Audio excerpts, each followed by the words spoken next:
And next, I call Niamat Faisal Atai to give Tamil motivational phrase in front of us. Assalamu alaikum warahmatullahi wabarakatuhu. நம்ம எல்லாருக்குமே வாழ்க்கையில் ஜெயிக்கணும் அப்படின்னு ஆசை இருக்கும். அந்த ஜெயிக்கிறதுக்கு நம்ம எல்லாமே செய்ய வேண்டிய ஒரே ஒரு விஷயம் என்னென்னா, நம்ம ஒரு சரியான ஒரு இலக்கை அமைச்சு அதை நோக்கியே பயணம் செய்ய வேண்டும். இப்போ ஒருத்தவன் ஐஏஎஸ் ஆக வேண்டும் அப்படின்னு நினச்சானா, அவனுடைய வாழ்க்கையில் அந்த ஐஏஎஸ்ன்ற கணக்குன்ற மட்டும் அதை கொண்டு மட்டும்தான் அவன் பயணம் செய்ய வேண்டும்.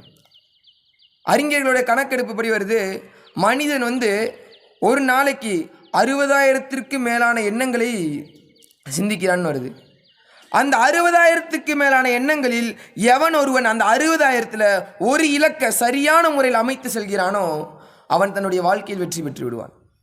எவ்வளோ பெரிய பலம் வாய்ந்த சிங்கமாக இருந்தாலும் அதனால் 2 மான்களை ஒரே நேரத்தில் பிடிக்க முடியாது. அதனால் ஒரு மானை நோக்கி இலக்கை வைத்தால் மட்டுமே அதனால் அந்த மானை பிடிக்க முடிகிறது. அதே போன்றுதான் மனிதனுடைய வாழ்வும் ஒரே இலக்கை நோக்கி செல்ல வேண்டும். வாழ்க்கையில் ஒரே லட்சியத்தை நோக்கி செல்ல வேண்டும். ஹங்கேரியோடைய ஆர்மியின் கேப்டன் கார்லைன் அப்படின்றவர், அவர் 1938ஆம் ஆண்டு துப்பாக்கி சுடும் போட்டியில் கோல்டு மெடலிஸ்ட். அவருக்கு ஒரே ஒரு ஆசை தான் வாழ்க்கையில், 1940 வரக்கூடிய ஒலிம்பிக்கில் தான் எப்படியாச்சும் கோல்டு மெடல் அடிச்சிடணும் அப்படின்ட்டு. அவரும் விடாமுயற்சி தொடர்ந்து முயற்சி செய்கிறாரு. தன்னுடைய வாழ்நாள் முழுவதும் தன்னுடைய அதற்காக அர்ப்பணிக்கிறார். ஒரு நாள் என்னென்னா, ஆர்மி தானே, இந்த ஹேண்ட் கிரனேட் இருக்குல்ல, அதை படத்தில் பார்த்துருவாங்க, இப்படி பின்னாடி தூக்கி போடுறது, அந்த மாதிரி ப்ராக்டிஸ் பண்ணுறது. என்ன ஆகுது, அந்த மாதிரி ப்ராக்டிஸ் பண்ணுற டைமில், அந்த பின்ன எடுக்கிற டைமில் கிரனேட் அவருடைய வலது கையில் வெடிச்சிருது. அந்த வெடித்த அடுத்த செகண்ட் அவருடைய வலது கை துண்டாக கீழே விழுகிறது. ரத்தம் போயிட்டுருக்கு. தன்னுடைய இடது கையால் வலது கையை தூக்கி கொண்டு தன் தாயிடம் ஓடுகிறார். இப்போ அம்மாட்ட சொல்லி அழுகிறாரு, ஏங்கி அழுகிறாரு, இரவு முழுக்க அழுகிறாரு. டாக்டர்ஸ்லாம் செக் பண்ணுறாங்க. 1 வாரம் கழித்து அவருக்கு நினைவு திரும்புது. அவரின் கண் முன்பே 2 வாய்ப்புகள். ஒன்று, தன்னுடைய வலது கை சென்ற நிலைக்கு வாழ்க்கை முழுவதும் அழுவது. மற்றொன்று, இறைவன் கொடுத்த இடது கையை கொண்டு தன்னுடைய இலக்கை அடைவது. யோசிக்கிறாரு. தன்னுடைய அம்மாவினுடைய சப்போர்ட், அவங்க அம்மா பல்வேறு விதமான ஊக்கம் கொடுக்குறாங்க. எனவே அவருடைய வாழ்க்கையில் 3 மணி நேரம் ப்ராக்டிஸ் பண்ணதை அவர் 6 மணி நேரமாக ப்ராக்டிஸ் செய்ய மாட்டுறாரு. 6 மணி நேரம் தொடர்ந்து பயிற்சி செய்ய தொடங்குகிறார். 1940 வருது, ஃபர்ஸ்ட் வேர்ல்டு வார், ஒலிம்பிக் நடக்கலை. 1944 வருது, செகண்ட் வேர்ல்டு வார், ஒலிம்பிக் நடக்கலை. 1948 வருது. தன்னுடைய 28 வயதில் அவர் ஒலிம்பிக்கில் செல்ல வேண்டியது, ஆனால் அவர் 38வது வயதில் செல்கிறார். கால தாமதித்து ஒலிம்பிக் மைதானத்துக்கு போகிறார். எல்லாரும் அது சிரிக்கிறாங்க. அவன் 2 கையை வச்சு ஜெயிக்காதவன் ஒத்த கையை ஜெயிச்சுட்டு போதும், அதுவும் இடது கை வேறு. அப்போ நினச்சி எல்லாம் சிரிக்கிறாங்க. அவருக்கு ஒரு கில்ட்டி ஆயிடுச்சு. நேராக அவங்க அம்மாட்ட போய் அழுகிறாரு. இந்த மாதிரியெல்லாம் என்னை சொல்கிறாங்கம்மா, எனக்கு ரொம்ப அழுகழுகே வருது அப்படின்னு சொல்லிட்டு ரொம்ப அழுகிறாரு. அவங்க அம்மா சொல்கிறக்கூடிய அந்த ஒரு வார்த்தை, இவ்வுலகம் பெரிய முயற்சியில் ஒரு மனிதன் ஈடுபடும் போது இவ்வுலகம் அது வீண் முயற்சி என்று சொல்லும். அதே இது அந்த முயற்சியில் ஒரு மனிதன் வெற்றி பெற்றான் என்றால் அதை விடாமுயற்சி என்று பாராட்டும் என்கிறார். அந்த வார்த்தையை தன்னுடைய மனதில் உள்வாங்கி கொண்டு போகிறாரு. 1948 ஹங்கேரியின் கேப்டன் தன்னுடைய இடது கையால் செய்த சாதனை இன்று வரையிலும் உலகம் முறியடிக்க முடியாததாக இருக்கின்றது. அப்பேற்பட்ட ஒரு பெரும் சாதனையை செய்து காட்டுகிறார். இந்த ஒருவர் மட்டுமல்ல, பல்வேறு விதமான நபர்கள். நம்ம எல்லாருக்கும் எத்தனை பேர் தெரியும் தெரியல, அருணிமா சிம்கா அப்படின்றவங்க ஒரு இந்தியன். அவங்க பெரிய football player, national level football player. அவங்க டெல்லிக்கு போகிற ட்ரெயினில் போயிட்டுருக்காங்க. கொள்ளையர்கள்னா அவங்க செயினை பிடுங்கிறதுக்காக வர்றாங்க. அவருடைய முடிந்த அளவு அந்த கொள்ளையர்களோடு அவங்க போராடுறாங்க. பார்த்தா அவங்க என்ன பண்ணிட்டாங்க, ஒரு கட்டத்துக்கு மேலே அவங்கள அப்படியே தூக்கி அப்படியே ட்ரெயினுக்கு வெளியே எறிஞ்சிட்டாங்க.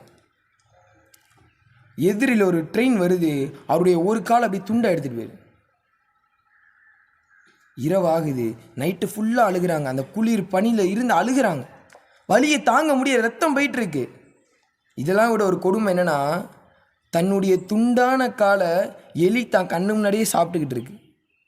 எந்திரிக்க முடியலை, முதுகில் அடி, ஒன்றுமே பண்ண முடியலை. காலையில் பார்த்தா கிராமவாசிகள்லாம் வர்றாங்க. பார்த்துட்டு கிராமம் தானே, ஹாஸ்பிட்டலில் போய் சேர்க்குறாங்க. அனஸ்டீசியா கிடையாது, மயக்க மருந்து கிடையாது, தன் கால் வந்து துண்டா போயிருச்சு, அனஸ்டீசியா கிடையாது, ஆப்ரேஷன் பண்ணணும். அவங்க சொல்கிறாங்க ஆப்ரேஷன் பண்ணுங்க அப்படின்றாங்க. ஆப்ரேட் நீங்கள் பண்ணுங்க அப்படின்றாங்க. 2013ஆம் ஆண்டு தன்னுடைய ஒற்றை காலை கொண்டு எவரெஸ்ட் ஏறிய ஒரே பெண் அருணிமா சிம்கா. ஒரு மனிதனின் உடலில் ஒன்றும் குறை கிடையாது, அவன் மனதில் இருப்பதுதான் குறை. உடலில் குறை என்பது என்னவென்றால் அவனுடைய கைகால் இல்லாத அவனுக்கு ஒன்றும் குறை கிடையாது. அதை சொல்லிக்கொண்டு நம்மால் தப்ப முடியாது.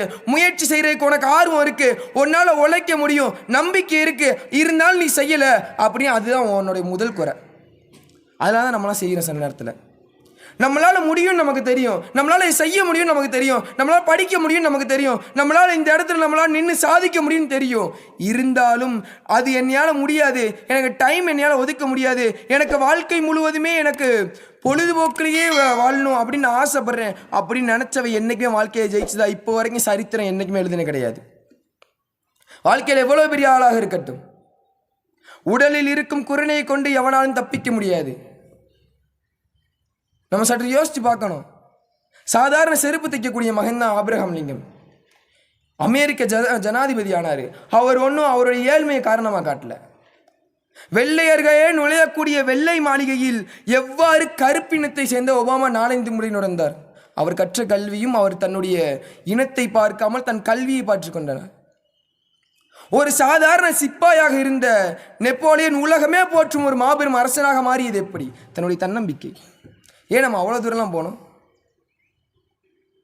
வெறும் சாதாரண ஒரு மீனவ குடும்பத்தில் பிறந்து ஒரு நியூஸ் பேப்பர் போட்டு கொண்டிருந்த ஒரு நபர் எப்படி உலகமே போற்றும் ஒரு அறிஞராகவும், ஒரு சாதாரண ஒரு நபர் எப்படி இந்தியாவின் முதல் குடிமகனான ஜனாதிபதியை பெற முடியுது? அப்துல் கலாமால்.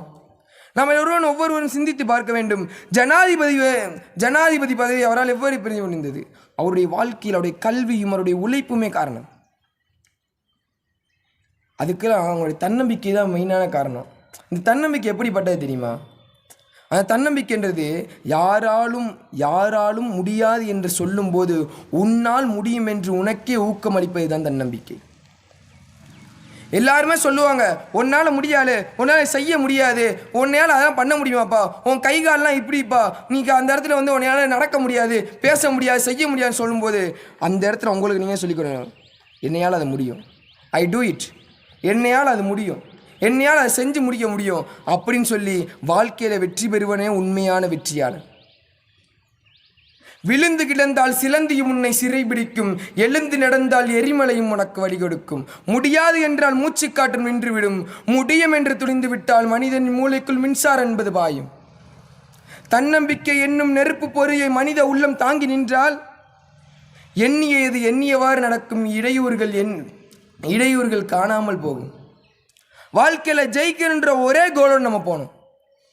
மைக்கேல் பெல்ஸ் ஒரு சாதாரண ஒரு நீச்சல் வீரன் தான். அவர் யுவான் குரோக்கர் அப்படின்ற ஒரு பிரபல நீச்சல் வீரர். ஃபஸ்ட் டைம் வந்து மைக்கேல் பெல்ஸ் வந்து ஃபஸ்ட் டைம் வந்து ஒலிம்பிக்கில் கலந்துக்கிறாரு. யுவான் குரோக்கர்னு ரொம்ப பிரபலமானவர். அவருக்கும் இவருக்கும் போட்டி வருது, 100 மீட்டர்ஸ். அப்போ போட்டி ஆரம்பிக்குது. யுவான் குரோக்கர் சில மணி நேரங்களே, சில நிமிடங்கள்லேயே ஜெயிச்சிடுறாரு. நேராக போய் மைக்கேல் பெல்ஸ் போய் கேட்குறாரு, நீங்கள் எப்படி ஜெயிச்சிங்க அப்படின்னு கேட்கும்போது யுவான் குரோக்கர் அவர் அசிங்கப்படுத்திட்டார். உன்னை எல்லாம் முடியா போடா அப்படின்ட்டார். அவருக்கு அந்த டைமில் ஒரு மனசில் ஒரு ஹர்ட் ஆயிடுச்சு. என்னையால் முடியான்ட்டாரு அப்படின்னு சொல்லிட்டு அவன் அப்படியே தங்க பதக்கோடு நின்றுக்கிட்டு இருக்காது. அப்படியே ஒரு ஃபோட்டோ எடுக்கிறார். ஃபோட்டோ எடுத்துகிட்டு நேராக போய் அவர் பெட்ரூமில் போயிட்டு அந்த ஃபோட்டோ எடுத்து மாட்டி வைக்கிறார். மாட்டி வச்சுட்டு டெய்லியும் அந்த ஃபோட்டோவை தான் பார்த்துட்டு காலையில் எந்திரிக்க அந்த ஃபோட்டோவை பார்த்துட்டு நைட்டு தூங்கணும். பெட்ரூமில் ஒட்டியிருக்காருல, நேராக அப்படியே பெட்டு பார்த்துமா ஒட்டியிருக்காரு. டெய்லியும் அவன் அசிங்கப்படுத்தின மூஞ்சிலே முழிக்கணும். தன்னுடைய வாழ்க்கையில் 6 மணி நேரம் ப்ராக்டிஸ் பண்ணுறாரு. அடுத்த ஒலிம்பிக் வருது. தன்னோட தாயிட்ட சொல்கிறாரு, அம்மா இந்த மாதிரி வந்து நான் இந்த ஒலிம்பிக்கில் ஒரு தங்கம் பதக்கம் கூட வெல்லாமல் மீண்டும் தாய்மண் திரும்ப மாட்டேன் அப்படின்றாரு. சரி போயிட்டு என்ன பண்ணுறாரு, ஒலிம்பிக் ஸ்டார்ட் ஆகுது. அன்னைக்கு அன்னைக்கு அந்த மைக்கேல் பெல்ஸ் செஞ்ச சாதனை என்ன தெரியுமா? அவர் சொன்னது ஒரே ஒரு தங்கப்பதக்கம் தான். ஆனால் ஒரே போட்டியில் 8 விதமான வேர்ல்ட் ரெக்கார்டு செஞ்சு 8 தங்க பதக்கங்கள் அந்த ஒரே போட்டியில் பெறாரு. அது மட்டும் அல்லாமல் இன்னைக்கு உலகத்திலேயே அதிகமான தங்கப்பதக்கம் வைத்திருக்கக்கூடிய நபரும் அவர் தான், மைக்கேல் பெல்ஸ்.